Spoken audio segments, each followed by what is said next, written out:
Welcome to news. ముందుగా headlines. బూతులు తిట్టే వాళ్లకు జగన్ కొత్త అవార్డులు ఇస్తున్నాడు చంద్రబాబు.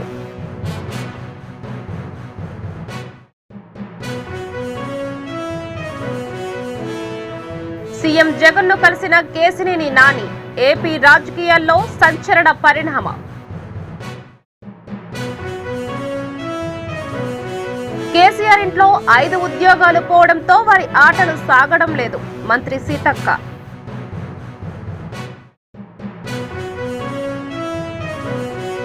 ట్విస్ట్ అంటే ఇదే. పవన్ కళ్యాణ్ ను కలిసిన అంబటి రాయుడు.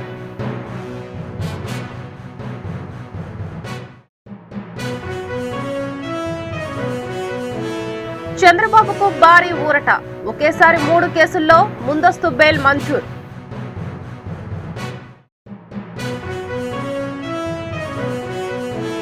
రాష్ట్రంలో 4.7 కోట్ల మంది ఓటర్లు. విజయనగరం జిల్లా బొబ్బిలిలో నిర్వహించిన కదలిరా సభలో టీడీపీ అధినేత చంద్రబాబు రాష్ట్ర ముఖ్యమంత్రి వైఎస్ జగన్ పై విమర్శనాస్త్రాలు సంధించారు. బూతులు తిట్టే వాళ్లకు జగన్ కొత్త అవార్డులు ఇస్తున్నాడని వ్యంగ్యం ప్రదర్శించారు. ఎక్కువ తిడితే బూతుశ్రీ, ఇంకా ఎక్కువ తిడితే బూతు రత్న, బూతు భూషణ్, బూతు సామ్రాట్, ఎవడెక్కువ బూతులు తిడితే వాడికి ఎమ్మెల్యే సీటు, ఎవడెక్కువ బూతులు తిడితే వాడికి ఎంపీ సీటు. చంద్రబాబు, పవన్ కళ్యాణ్, లోకేష్ మా ముగ్గురిని తిట్టడంలో పోటీ పెట్టాడు. తిట్టు, నీకు సీటిస్తా. ఇదే జగన్ నినాదం. ఇది రోత రాజకీయం కాదా?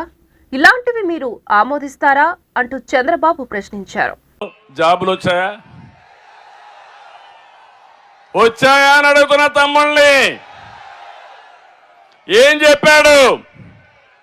జనవరిలో జాబ్ క్యాలెండర్ 5 ఏళ్ళు అయిపోయిందా? పోగాలం వచ్చిందా? పోయే రోజులు దగ్గర పడ్డాయా? 5 ఏళ్ళు మీకు ఉద్యోగాలు ఇచ్చాడా అని మిమ్మల్ని అడుగుతున్నా. డిఎస్సి పెట్టాడా అని మిమ్మల్ని అడుగుతున్నా. డిఎస్సి పెట్టడు, ఉద్యోగాలు లేవు. కడాన మీరు చూస్తే ఎంత దుర్మార్గం అంటే ఉండే పరిశ్రమలు కూడా పారిపోయినాయి. వాళ్ళకు వాటాలు అడిగాడు. ఎక్కడికక్కడ వాటాలు అడిగితే ఈ రాష్ట్రం కాకపోతే ఇంకొక రాష్ట్రం అని వాళ్ళు కూడా పారిపోయే పరిస్థితికి వచ్చారు. అంటే మొత్తం ఒకటే చెప్తున్న, జాబు రావాలంటే మళ్ళీ హామీ ఇస్తున్న తెలుగుదేశం జనసేన ప్రభుత్వం యువతకు ఉద్యోగాలు ఇచ్చే బాధ్యత మాదని మరొక్కసారి హామీ ఇస్తున్నా. ప్రతి ఒక్క తల్లి, ప్రతి ఒక్క తండ్రి పిల్లల్ని బాగా చూసుకుంటాం. మనం ఒక పూట తినకపోయినా ఆ పిల్లల్ని బాగా చదివిస్తే వాళ్ళు బాగుపడతారు. నాకు వయసు వచ్చినప్పుడు నా పిల్లలు చూసుకుంటారనే ఉద్దేశంతో వాళ్ళని బాగా చదివిస్తాం.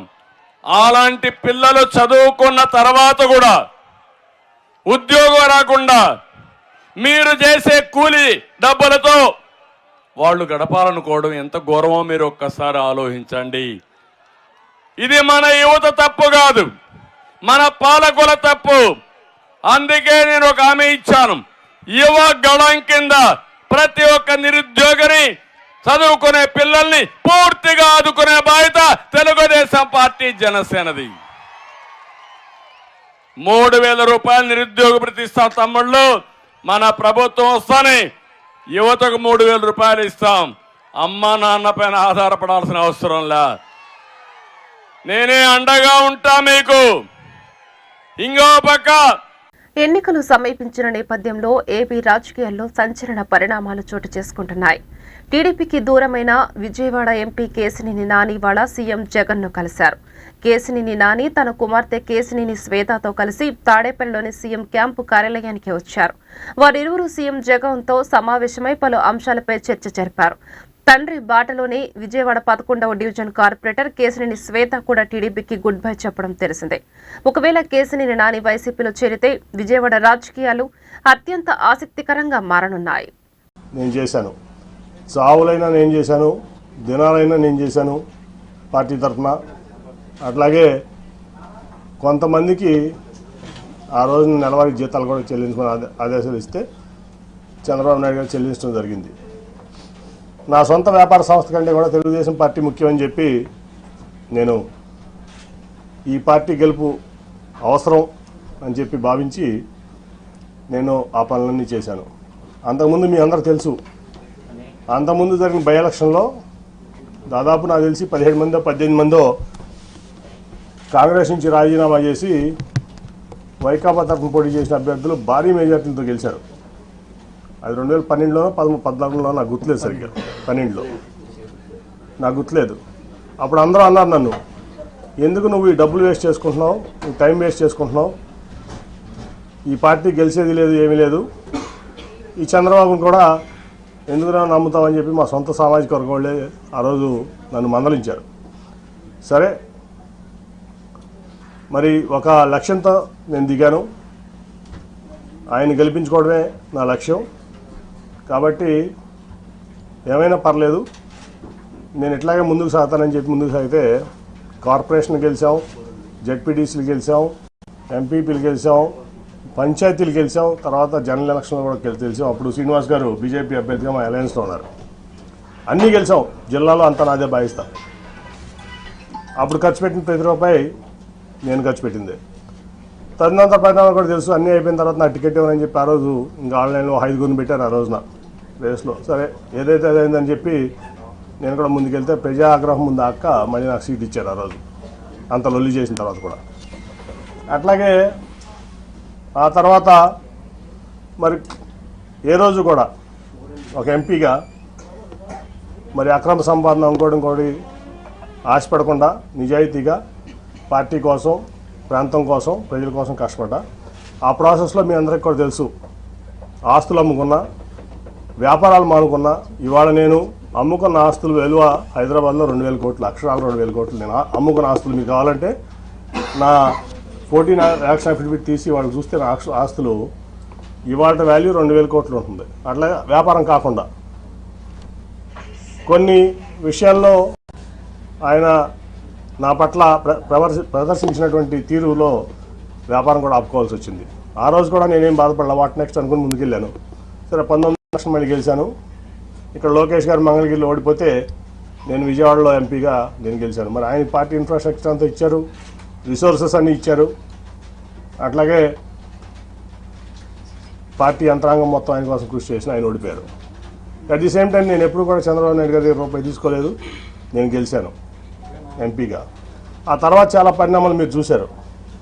అనేక రకాలైన ఆయన మనుషులను పెట్టి నన్ను అవమానపరచడం జరిగింది. అట్లాగే ఫైనల్గా వచ్చేబడి కార్పొరేషన్ ఎలక్షన్లో మేయర్ సీటు లేడీ అయినప్పుడు నేను జనరల్గా ఢిల్లీలో ఉన్నాను. ఫోన్ చేసి కార్పొరేషన్ ఎలక్షన్స్ ఏం చేస్తున్నావు అని అడిగారు నన్ను చంద్రబాబు నాయుడు గారు. ఏం లేదు సార్, నేనేం ఆలోచించలేదు, ఇన్ఛార్జ్లు ఉన్నారు కదా వాళ్ళు చూసుకుంటారంటే, కాదు మేయర్ అభ్యర్థి ఎవరిని పెడుతున్నారు అంటే నాకు తెలియదు సార్ అన్న. ఇదే మాటలు మీకు చెప్తున్నా, నేను ఒక కూడా కోల్పోవట్లేదు. ఆ రోజు అన్నాడు, బోండమ్మ గారి వైఫ్ని పెడుతున్నారని నిజమేనా అని నన్ను అడిగారు ఆయన ఫోన్లో క్వశ్చన్. నేను వాళ్ళ వరకు ఎవరికి చెప్పలా నిజం, నాకు తెలియదండి అన్న. లేదు అది జరిగితే చాలా ప్రమాదకరం, నువ్వు ముందు మీ కుటుంబంలో మీ కూతురులో ఉన్న పెట్టు అంటే, లేదండి వాళ్ళు ఈ ఆలోచన లేదు, వాళ్ళకి రాజకీయంలోకి వచ్చేది ఆలోచన లేదంటే, కాదని చెప్పి 3 రోజులు నన్ను ఆయన ఇబ్బంది పెట్టారు, ఆయన బలవంత పెట్టారు, ఇబ్బంది కాదు. సరే, అప్పుడు టాటా ట్రస్ట్లో పనిచేస్తున్న శ్వేత అని మాట్లాడితే నాకు ఇంట్రెస్ట్ లేదు డాడీ, నాకు సోషల్ సెక్టర్లో చాలా ఇంట్రెస్ట్గా ఉన్నాయంటే ఇట్లా చెప్పారమ్మా చంద్రబాబు గారు. సరే, మరి పార్టీ కోసం నేను చేయాల్సి వస్తుందా మనం చేద్దామంటే 3 రోజులు విముఖత తర్వాత అక్కడ రాజీనామా చేసి వచ్చి ఇక్కడ ఆవిడ నుంచోవడం జరిగింది. తర్వాత మళ్ళీ ఏం జరిగిందో మీకు అందరూ తెలుసు. అట్లా మళ్ళీ అదే మనుషులతో ప్రెస్ మీట్ పెట్టించి ఎలక్షన్ 2-3 రోజుల ముందు నన్ను ఒక వ్యక్తితో ప్రెస్ మీట్లో పబ్లిక్గా ఆ ఎంపీ కేసునేనా అని చెప్తూ కొట్టిస్తానని చెప్పి మాట్లాడించారు చంద్రబాబు నాయుడు గారు. ఆ ఎంపీ కేసునేనా అని చెప్పు తీసుకొడతానని చెప్పి ఒక క్యారెక్టర్లెస్ పర్సన్ పార్టీ ఎంపీని అన్నారు. స్పందన లేదు పార్టీ నుంచి కానీ, ఏ వ్యక్తి నుంచి కానీ. కాంగ్రెస్ పార్టీ అధికారంలోకి వచ్చాక కేసీఆర్ ఇంట్లో 5 ఉద్యోగాలు పోవడంతో వారి ఆటలు సాగడం లేదని, దీంతో తమ ప్రభుత్వంపై వారు విమర్శలు చేస్తున్నారని మంత్రి సీతక్క ఆరోపించారు. బుధవారం నాడు నిర్మల్ జిల్లా కేంద్రంలోని రాజరాజేశ్వర్ గార్డెన్స్ లో ఉమ్మడి ఆదిలాబాద్ జిల్లాకు సంబంధించి పార్లమెంటు ఎన్నికలపై మంత్రి సమీక్ష నిర్వహించారు. ఈ సందర్భంగా ఆమె మాట్లాడుతూ ఆదిలాబాద్ అక్షర క్రమంలో ముందు ఉన్నప్పటికీ అభివృద్ధిలో మాత్రం చాలా వెనుకబడి ఉందన్నారు. సరస్వతీదేవి కొలువైన ప్రాంతం, మహనీయులు పుట్టిన ప్రాంతం, కానీ అభివృద్ధిని విస్మరించారన్నారు. టీపీసీసీ వర్కింగ్ ప్రెసిడెంట్ సంగారెడ్డి మాజీ ఎమ్మెల్యే జగ్గారెడ్డి హుటాహుటిన ఢిల్లీకి బయలుదేరారు. మంగళవారం ముఖ్యమంత్రి రేవంత్ రెడ్డితో దాదాపు 20 నిమిషాల పాటు సమావేశమైన జగ్గారెడ్డి ఈరోజు ఢిల్లీకి బయలుదేరడం చర్చనీయాంశంగా మారింది. ఆయన రైల్లో ఢిల్లీకి బయలుదేరారు. ఇటీవల జరిగిన అసెంబ్లీ ఎన్నికల్లో ఆయన సంగారెడ్డి నుంచి పోటీ చేసి ఓడిపోయారు. త్వరలో ఎమ్మెల్యే కోట, ఎమ్మెల్సీ ఎన్నికలు జరగనున్నాయి. మరో 2-3 నెలల్లో పార్లమెంట్ ఎన్నికలు ఉన్నాయి. తన కూతురు లేదా భార్యకు రానున్న లోక్సభ ఎన్నికల్లో మెదక్ లోక్సభ స్థానాన్ని ఆయన ఆశిస్తున్నారు. అదే సమయంలో తనకు ఎమ్మెల్సీ లేదా పీసీసీ అధ్యక్ష పదవిని ఆయన కోరుతున్నారని ప్రచారం సాగుతోంది. ఈ నేపథ్యంలో హఠాత్తుగా ఆయన ఢిల్లీకి వెళ్లడం ప్రాధాన్యతను సంతరించుకుంది. ప్రముఖ ఈ-కామర్స్ దిగ్గజం అమెజాన్ తెలంగాణలో పెట్టుబడులపై ఆసక్తి చూపుతోంది. ఇటీవలే పదవి చేపట్టిన తెలంగాణ నూతన సీఎం రేవంత్ రెడ్డిని నేడు అమెజాన్ ప్రతినిధులు హైదరాబాద్ లో కలిశారు. రేవంత్ రెడ్డితో సమావేశమైన అమెజాన్ బృందం రాష్ట్రంలో పెట్టుబడులకు అవకాశాలపై చర్చించింది. ప్రభుత్వ పారిశ్రామిక విధానాలను రేవంత్ రెడ్డి అమెజాన్ ప్రతినిధులకు వివరించారు. సచివాలయంలో ఈ సమావేశంలో డిప్యూటీ సీఎం మల్లు భట్టి విక్రమార్క, మంత్రులు శ్రీధర్ బాబు, ఉత్తమ్ కుమార్ రెడ్డి కూడా పాల్గొన్నారు. ప్రముఖ తెలుగు క్రికెటర్ అంబటి రాయుడు కొన్ని రోజుల కిందటే వైసీపీలో చేరి 10 రోజులు గడవక ముందే ఆ పార్టీకి రాజీనామా చేయడం ఓ సంచలనం.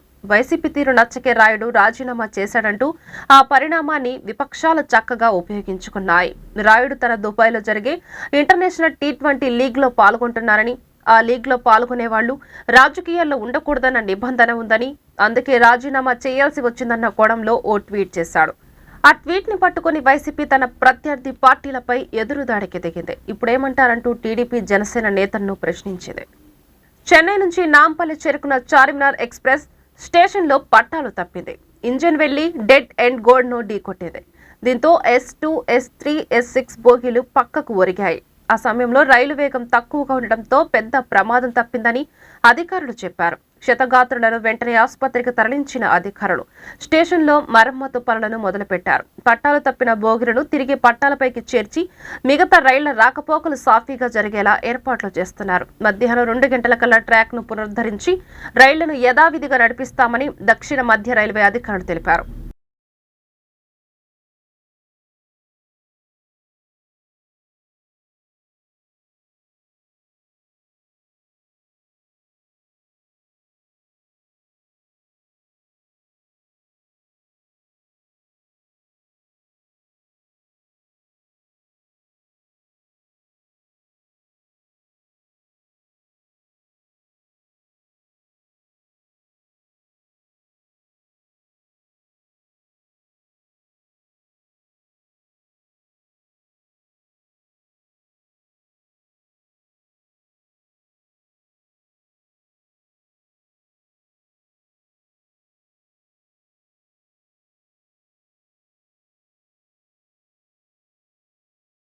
ఈ నెల 22న అయోధ్య ఆలయంలో రాములవారి ప్రాణ ప్రతిష్టాపన కార్యక్రమానికి ముమ్మరంగా ఏర్పాట్లు జరుగుతున్నాయి. కొన్ని రోజుల సమయం మాత్రమే మిగిలి ఉండడంతో సంబంధిత పనులు చురుకుగా కొనసాగుతున్నాయి. ఆలయానికి మంగళవారం మొదటి బంగారు తలుపును ఏర్పాటు చేశారు. 12 అడుగుల ఎత్తు, 8 అడుగుల వెడల్పు ఉన్న ఈ తలుపును గర్భగుడిపై అంతస్తులో అమర్చారు. రానున్న 3 రోజుల్లో మరో 13 బంగారం తలుపులను ఏర్పాటు చేయనున్నట్లు ఉత్తరప్రదేశ్ ముఖ్యమంత్రి కార్యాలయం ప్రకటించింది. రామాలయానికి మొత్తం 46 తలుపులు ఏర్పాటు చేయనుండగా వీటిలో 42కి బంగారు పూత పూయనున్నట్లు వెల్లడించింది. ఇటీవల కాంగ్రెస్ పార్టీలో చేరిన వైఎస్ షర్మిల మంగళవారం తెలంగాణ రాష్ట్ర గవర్నర్ తమిళసై సౌందరరాజన్ను కలిసి తన కుమారుడి పెళ్లికి ఆహ్వానించారు. ఈ నెల 18న షర్మిల తనయుడు రాజారెడ్డి ప్రియాల నిశ్చితార్థం ఫిబ్రవరి 17వ తేదీన పెళ్లి జరగనున్నాయి. ఈ నేపథ్యంలో షర్మిల పలువురు ప్రముఖుల వద్దకు స్వయంగా వెళ్లి పెళ్లి పత్రికను అందిస్తున్నారు. ఇటీవల AP CM Jagan, Telangana CM Revanth రెడ్డిలకు పత్రికను అందించారు. తాజాగా తెలంగాణ గవర్నర్ తమిళసైని రాజ్భవన్లో కలిసి కొడుకు పెళ్లి పత్రికను అందించి ఆహ్వానించారు. టీఎస్ఆర్టీసీ ఉద్యోగులపై దాడులకు దిగితే సహించేది లేదని టీఎస్ఆర్టీసీ ఎండీ సజ్జనార్ బుధవారం హెచ్చరించారు. సంగారెడ్డి జిల్లా ఆదోళ్లోని ఎంపీడీఓ కార్యాలయం వద్ద మంగళవారం ఓ బైకర్ ఆర్టీసీ హైర్ బస్ డ్రైవర్పై దాడి చేసిన ఘటనకు సంబంధించి సజ్జనార్ స్పందించారు. ఈ మేరకు ఆయన ఎక్స్ వేదికగా ట్వీట్ చేశారు. నిబద్ధత, క్రమశిక్షణతో విధులు నిర్వర్తిస్తున్న టీఎస్ఆర్టీసీ సిబ్బందిపై ఇలా విచక్షణ రహితంగా దాడులకు దిగడం సమంజసం కాదు. మహాలక్ష్మి పథకం అమలు తర్వాత సిబ్బందిపైన ఒత్తిడి పెరిగింది. అయినా చాలా ఓపిక, సహనంతో వారంతా విధులు నిర్వర్తిస్తున్నారు. ఇలాంటి ఘటనలు సిబ్బందిలో ఆందోళన కలిగిస్తున్నాయని హెచ్చరించారు. టీడీపీ అధినేత చంద్రబాబుకు భారీ ఊరట లభించింది. చంద్రబాబుపై నమోదైన మద్యం అనుమతుల case, inner ring road case, ఇసుక పాలసీ కేసుల్లో ఏపీ హైకోర్టు ముందస్తు బెయిల్ మంజూరు చేసింది. హైకోర్టు ఒకేసారి 3 కేసుల్లో చంద్రబాబుకు ముందస్తు బెయిల్ మంజూరు చేయడం విశేషం. High court judge justice T Mallikarjunarao ఈ మేరకు తీర్పు వెలువరించారు. కాగా మద్యం కేసులో మాజీ మంత్రి కొల్లు రవీంద్ర, రిటైర్డ్ ఐఏఎస్ అధికారి శ్రీ నరేష్ కు కూడా బెయిల్ మంజూరైంది. టీడీపీ అధినేత చంద్రబాబు స్కిల్ కేసులో అరెస్టైన నేపథ్యంలో ఆయన అర్ధాంగి నారా భువనేశ్వరి నిజం గెలవాలి పేరిట రాష్ట్ర వ్యాప్తంగా పర్యటనలు చేస్తున్నారు. చంద్రబాబు అరెస్ట్ అనంతరం మరణించిన టీడీపీ కార్యకర్తల కుటుంబాలను పరామర్శిస్తూ వారికి ఆర్థిక సహాయం అందజేస్తున్నారు. ప్రస్తుతం కర్నూలు జిల్లాలో నిజం గెలవాలి పర్యటనకు విచ్చేసిన నారా భువనేశ్వరి నేడు 2వ రోజు కూడా పలువురు కార్యకర్తల కుటుంబాలను కలిసి పరామర్శించారు.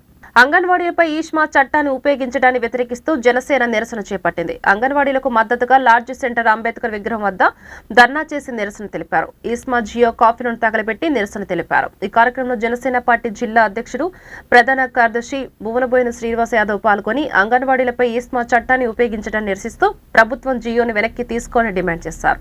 తమ సమస్యను పరిష్కరించాలని కోరుతూ చేస్తున్న అంగన్వాడీలపై ఈస్మా చట్టాన్ని ఉపయోగించడం దారుణమని అన్నారు. కోరికలు తీర్చమని చెప్పేసి ఆ న్యాయమైన కోరికలు కూడా ముఖ్యమంత్రి గారు ఇచ్చినటువంటి మాట, ఎందుకంటే ఈయనకు ఒక ట్యాగ్ ఉంది కదా, మాట తప్ప మడం తిప్పమని. ఆయన ఇచ్చినటువంటి మాట ప్రకారం ఆ న్యాయమైన కోరికలు తీర్చమని చెప్పేసి వాళ్ళు ఎన్నిసార్లు ప్రయత్నాలు చేసినప్పటికీ ఆ కోరికలు తీర్చకపోతే వాళ్ళంతా కూడా రోడ్డు మీదకి వచ్చి దీక్షలు చేయడం మొదలుపెట్టారు. పూర్తిగా విధులకు గైర్హాజరవుతూ దీక్షలు చేస్తూ కూర్చుంటే చర్చలు జరిపి వాళ్ళ కోరికలు తీర్చవలసినటువంటి ప్రభుత్వం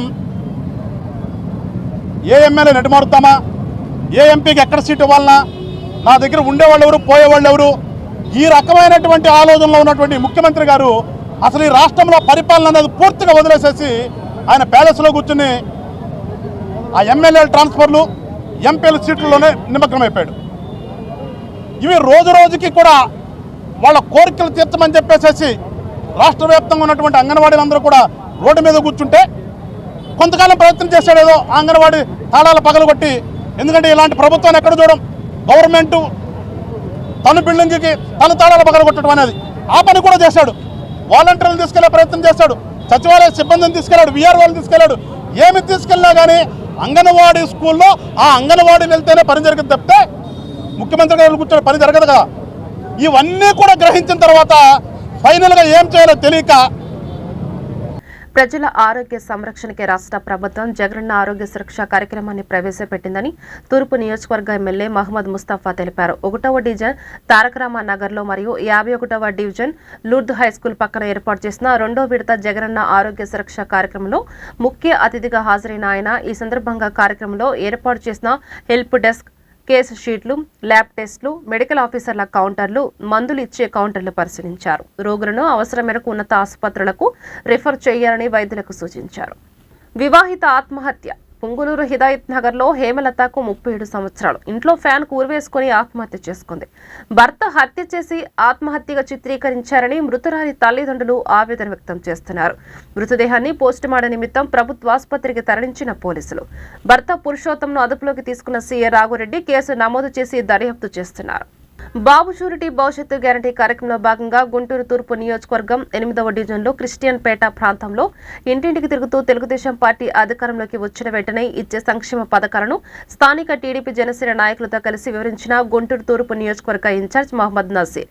ఈ సందర్భంగా నజీర్ మాట్లాడుతూ ఒక్క ఛాన్స్ అని ముద్దులు పెట్టి అధికారంలోకి వచ్చిన జగన్ రెడ్డి మొదట ప్రత్యేక హోదా అంటూ మభ్యపెట్టాడని, ప్రత్యేక హోదా తెస్తారని ఢిల్లీ వెళ్లి మోకరిల్లాడని, మద్యపానం నిషేధం అంటూ మహిళల ఓట్లు వేయించుకున్న జగన్ రెడ్డి తన సొంత కల్తీ మద్యం బ్రాండ్లను అమ్ముతూ రాష్ట్రంలో ప్రజల ప్రాణాలతో చెలగాటమాడుతున్నారని ఆరోపించారు. నమస్కారం. చంద్రబాబు నాయుడు గారి ఆదేశాల మేరకు రాష్ట్ర వ్యాప్తంగా తెలుగుదేశం పార్టీ శ్రేణుల ఆధ్వర్యంలో గడప గడపకు తిరిగేటువంటి కార్యక్రమం చేపట్టడం జరుగుతూ ఉంది. ముఖ్యంగా చంద్రబాబు నాయుడు గారు బాబు షూరిటీ భవిష్యత్తు గ్యారంటీ పేరుతో ఒక మినీ మేనిఫెస్టో 6 కార్యక్రమాలని రాష్ట్రంలో అధికారం చేపట్టిన తర్వాత చేపట్టబోయేటువంటి కార్యక్రమాల్ని ప్రజలకు చెప్పడం జరుగుతూ ఉంది.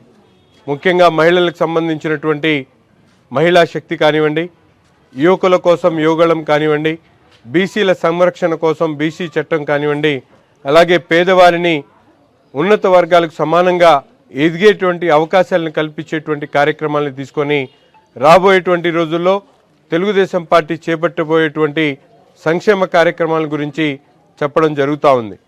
గతంలో కూడా చంద్రబాబు నాయుడుగా అధికారంలో ఉన్నప్పుడు అనేక సంక్షేమ కార్యక్రమాలు రాష్ట్ర ప్రజలకు అందించినటువంటి పరిస్థితులు, ముఖ్యంగా దళితులకు సంబంధించినటువంటి 26 సంక్షేమ కార్యక్రమాలు, అందులో మరి ముఖ్యమైనటువంటి బాబు జగ్జీవన్ జ్యోతి స్కీమ్ ద్వారా 200 యూనిట్ల వరకు ఉచితంగా విద్యుత్ ఇచ్చేటువంటి కార్యక్రమం.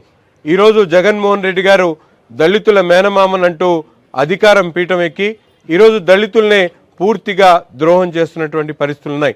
ఎందుకు చెప్తా ఉన్నామంటే ఈ మాట, దళితుల ఉన్నత విద్య ప్రతి ఒక్కరికి కూడా అందుబాటులోకి తేవాలని ఆనాడు అంబేద్కర్ విదేశీ విద్య పేరుతో దాదాపు 1000 మంది పిల్లల్ని, ఈరోజు దళితుల పిల్లల్ని అమెరికా, యూరోప్ లాంటి దేశాలకు పంపించి చదువు చెప్పించినటువంటి పరిస్థితులు. కానీ ఒక్క విద్యార్థిని కూడా ఈరోజు రాష్ట్రంలో చదువుకునేటువంటి అవకాశం లేనటువంటి పరిస్థితులు కనిపిస్తూ ఉన్నాయి. అంతేకాకుండా ఒక ఆడబిడ్డ పెళ్లి చేయాలంటే ఆ రోజు పెళ్లి కానుక ద్వారా ప్రతి ఒక్క ఆడబిడ్డ పెళ్లి కోసం 50,000 ఇచ్చేటువంటి కార్యక్రమం చేస్తే 4.5 సంవత్సరాల్లో ఒక్కడికి కూడా ₹1 కూడా పెళ్లి సహాయం చేయనటువంటి పరిస్థితులు. ఈరోజు రాష్ట్రంలో పిల్లల్ని, ముఖ్యంగా యువకులకు ఉద్యోగాలు కల్పించినటువంటి జగన్మోహన్ రెడ్డి గారి ప్రభుత్వం యువకులు పెడదోవ పడుతున్నటువంటి పరిస్థితులు మనందరం కూడా చూస్తూ ఉన్నాం. ముఖ్యంగా గుంటూరు నగరంలో వీధి వీధిన ఈరోజు కాలేజీల దగ్గర, స్కూళ్ళ దగ్గర అక్కడ ఏదైతే పెన్సిళ్ళు, స్కేళ్ళు కూడా దొరకనటువంటి చోట కూడా డ్రగ్స్, సిగరెట్లు దొరుకుతున్నటువంటి పరిస్థితులు ఉన్నాయి. వీటినన్నిటికి కూడా కారణం స్థానికంగా ఉన్నటువంటి శాసనసభ్యుడి కుటుంబ ప్రమేయం ఈ డ్రగ్స్ వ్యాపారంలో ఉందని చెప్పి పదే పదే మీడియా కోడై కూస్తున్నప్పుడు కూడా పోలీసు అధికారులు నిమ్మకు నీరెత్తినట్టు చోద్యం చూస్తున్నటువంటి పరిస్థితులు కనిపిస్తూ ఉన్నాయి. దీని ఎంతటి వారు దీని వెనుక ఉన్నారో పోలీసులు అన్ని విషయాలు తెలుసు. సాక్షాత్తు వాళ్ళ కుటుంబ సభ్యుల్లో పట్టుబడినటువంటి వ్యక్తులున్నా ఈరోజు అధికారం ఉందని చెప్పి డ్రగ్స్ను విచ్చలవిడిగా ప్రతి పేటకి, ప్రతి సందుకు చేర్పిస్తున్నటువంటి శాసనసభ్యుల్ని ప్రజలు గమనించాలని, మన పిల్లల భవిష్యత్తు కోసం ఇటువంటి వారిని బంగాళాఖాతంలో కలిపివేసేటువంటి విధంగా గుంటూరు నగరంలో మరొకసారి ఓటు అడగనీయకుండా మా వీధిలో రాకండి అని చెప్పి ప్రతి ఒక్కరు కూడా నిలదీయాలని చెప్పి కూడా ఈ సందర్భంగా పిలిపిస్తూ, ముఖ్యంగా ఈ ప్రాంతం క్రిస్టియన్ పేట ప్రాంతం చాలా సుదీర్ఘ కాలం పాటు ఇక్కడ ఎటువంటి అభివృద్ధి లేకుండా, ఇక్కడ ఉన్నటువంటి సమాజంలో పెద్దలు అనేక మంది ఉన్నారు. వారి అనేక విన్నపాలు చేసినా కూడా ఏ ఒక్క వంశం మీద కూడా స్థానిక శాసనసభ్యుడు పనిచేయనటువంటి విధానాన్ని తిప్పికొడుతూ తప్పకుండా ప్రతి ఒక్కరికి కూడా అందుబాటులో ఉంటాం, తెలుగుదేశం పార్టీ అండగా ఉండేటువంటి కార్యక్రమం తీసుకుంటాం, పేదవారికి అండగా ఉండి రాబోయేటువంటి రోజుల్లో ప్రతి ఒక్క సంక్షేమ కార్యక్రమాన్ని కూడా ప్రతి ఒక్కరికి గడపకు అందించేటువంటి బాధ్యత నేను తీసుకుంటా అని చెప్పి కూడా ఈ సందర్భంగా ప్రతి ఒక్కరికి కూడా హామీ ఇస్తూ, తప్పకుండా రాబోయేటువంటి రోజుల్లో, రాబోయేటువంటి ఎన్నికల్లో తెలుగుదేశం, జనసేన పార్టీ కలిసి పోటీ చేస్తా ఉన్నాయి. తప్పకుండా సంకీర్ణ ప్రభుత్వానికి మద్దతు తెలిపి ఇక్కడ అభ్యర్థిగా గెలిపించాల్సిందిగా మిమ్మల్ని అందరినీ కూడా కోరుకుంటా ఉన్నాం. వినుకొండ నియోజకవర్గంలోని శావల్యపుర మండల కేంద్రమైన శావల్యపుర గ్రామీణంలోని జిల్లా పరిషత్ ఉన్నత పాఠశాల నందు ఆంధ్రప్రదేశ్ రాష్ట్ర ప్రభుత్వ వారు ప్రతిష్టాత్మకంగా నిర్వహిస్తున్న ఆడదాం ఆంధ్ర కార్యక్రమంలో ముఖ్య అతిథిగా పాల్గొన్న వినుకొండ శాసనసభ్యులు బొల్ల బ్రహ్మనాయుడు. బ్రహ్మాండమైన స్టూడెంట్స్ కి రిజల్ట్స్, మార్కులు బాగా చదువులోనే రిజల్ట్స్ కాదు, క్రీడల్లో కూడా మంచి రిజల్ట్స్ వచ్చే మండలం శావల్యపురం మండలం అని ఒక గుర్తింపు. మరి అలాగే మహారాష్ట్రలో కూడా బ్యాడ్మింటన్ ఆడుతున్న మన ముద్దుబిడ్డ శావల్యపురం ఈ స్కూలు శానంపూడి, మన ఈ స్కూలు స్టూడెంట్ సమీర మరి ఇండియాలో 3rd ప్లేస్ వచ్చిందంటే చాలా గొప్ప విషయం. ప్రతి ఒక్కరిని కూడా మనం అట్టడుగున్నటువంటి వాళ్ళకి అవకాశాలు రావాలంటే అవి ఇలాంటి సమయంలోనే ఇలాంటి అవకాశాలు మంచి అవకాశాలు రావడానికి ఎక్కువ అవకాశాలు ఉంటాయి. మనకి వాళ్ళని గుర్తించేదానికి కూడా ఇది ఒక పెద్ద వేదిక. ఈ ఆడుదాం ఆంధ్ర అనే కార్యక్రమం గౌరవ ముఖ్యమంత్రి జగన్మోహన్ రెడ్డి గారు ఈ కార్యక్రమంలో చాలా మంచి ఫ్యూచర్ భవిష్యత్తు మన రాష్ట్రానికి ఉండాలి, మన రాష్ట్రంలో క్రీడల్లో మనం ముందుండాలి అనే విధంగా ఆలోచన చేసి ఆ ఆలోచనలో భాగంగానే ఈ ఆడుదాం ఆంధ్ర అనే కార్యక్రమాన్ని మరి మొట్టమొదటిసారిగా ఎన్నో ప్రభుత్వాలు వచ్చినాయి. ఏ ప్రభుత్వం కూడా మరి ఇలా ఆలోచించి అన్ని విధాల చొరవ తీసుకొని అవకాశం కల్పించి ఒక స్టూడెంట్ కి మంచి భవిష్యత్తు కావాలి, ఆ భవిష్యత్తు కావాలంటే వెలుగులోకి తీసుకురావాల్సిన బాధ్యత ప్రభుత్వాలకు ఉంది అని చాటి చెప్పినటువంటి నాయకుడు మన ముఖ్యమంత్రి జగన్మోహన్ రెడ్డి గారని ఈ సందర్భంగా తెలియపరుచుకుంటూ, ఇదే కాదు ఇవాళ స్కూళ్ళు నాడు నేడు కార్యక్రమంలో కోట్ల రూపాయలు వెచ్చించి ఇవాళ కార్యక్రమాలు జరుగుతూ ఉన్నాయి. ఇవాళ వచ్చేవరకు వినుకొండలో నాడు నేడు కార్యక్రమంలో భాగంగా girls school, first ward school అంటారు, ఆ స్కూల్ కి ఇవాళ దాదాపుగా 2 కోట్ల రూపాయలతో ఎన్ఎస్పీలో 2 ఎకరాల్లో నిర్మాణం జరుగుతూ ఉంది. అంబేద్కర్ విగ్రహ ఆవిష్కరణలో దేశవ్యాప్త ప్రజలను భాగస్వాములను చేసి బౌద్ధ సన్యాసులతో ఆవిష్కరించాలని మాల మహానాడు రాష్ట్ర వర్కింగ్ అధ్యక్షులు డాక్టర్ గోదా జాన్ పాల్ తెలిపారు.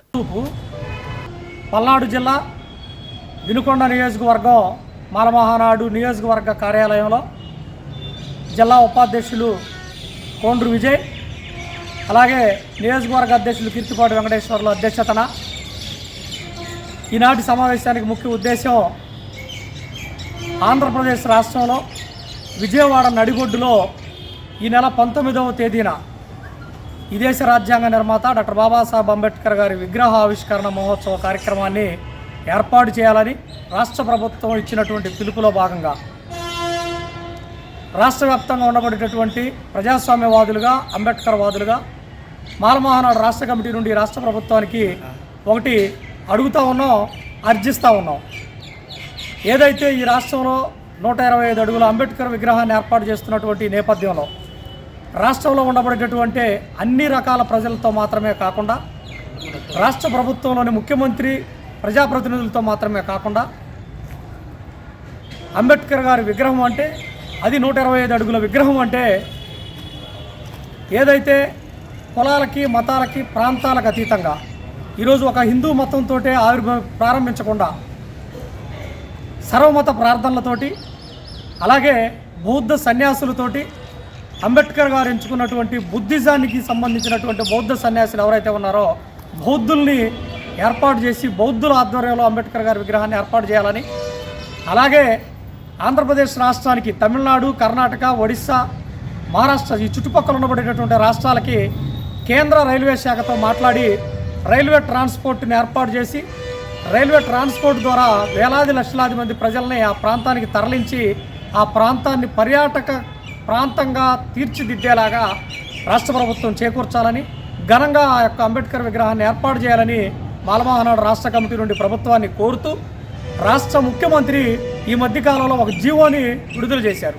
ఆ యొక్క జీవో ఏదైతే ఉమ్మడి 13 జిల్లాల నుండి 26 జిల్లాలుగా రాష్ట్ర ప్రభుత్వం ప్రకటించిన తర్వాత ప్రధానంగా కోనసీమ జిల్లాకి అంబేద్కర్ పేరు పెట్టాలని రాష్ట్ర వ్యాప్తంగా ఉండబడేటటువంటి ప్రజలతో పాటు ఆ ప్రాంతంలో ఉండబడేటటువంటి ప్రజలు కోనసీమ జిల్లా కాదు అంబేద్కర్ జిల్లాగా ప్రకటించాలని ఒక పెద్ద పోరాటాన్ని చేసినప్పుడు ఆ ప్రాంతంలో ఉండబడేటటువంటి మతోన్మాదులు, కులవన్మాదులు సాక్షాత్తు వైఎస్ఆర్ కాంగ్రెస్ పార్టీలో ఉండబడేటటువంటి ఒక దళిత మంత్రి ఇంటిని నిలువున దగ్ధం చేసి కాల్చివేసేలాగా ఒక పెద్ద సాహసోపేతమైనటువంటి నిర్ణయానికి ఒడిగడితే వాళ్ళ మీద ఆనాటి పోలీసులు కేసులు నమోదు చేయడం జరిగింది.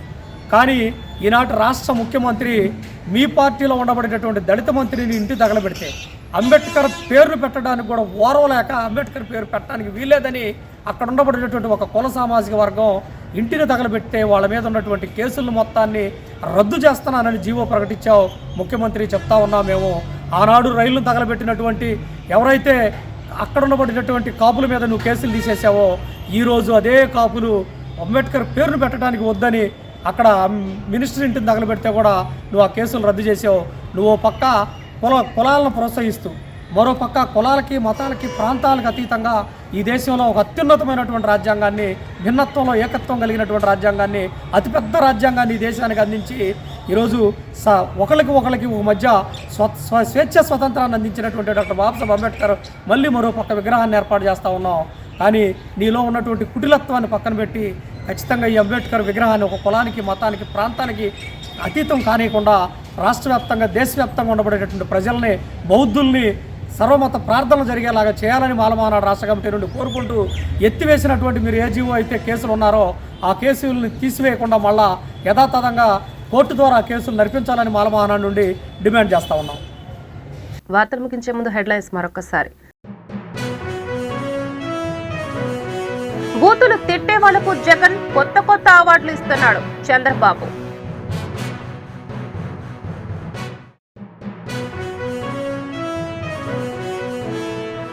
సీఎం జగన్ ను కలిసిన కేసినేని నాని, ఏపీ రాజకీయాల్లో సంచలన పరిణామం. కేసీఆర్ ఇంట్లో 5 ఉద్యోగాలు పోవడంతో వారి ఆటలు సాగడం లేదు, మంత్రి సీతక్క.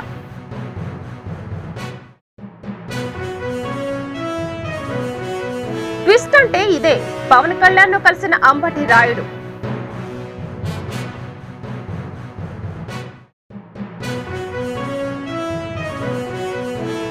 చంద్రబాబుకు భారీ ఊరట, ఒకేసారి 3 కేసుల్లో ముందస్తు బెయిల్ మంజూరు.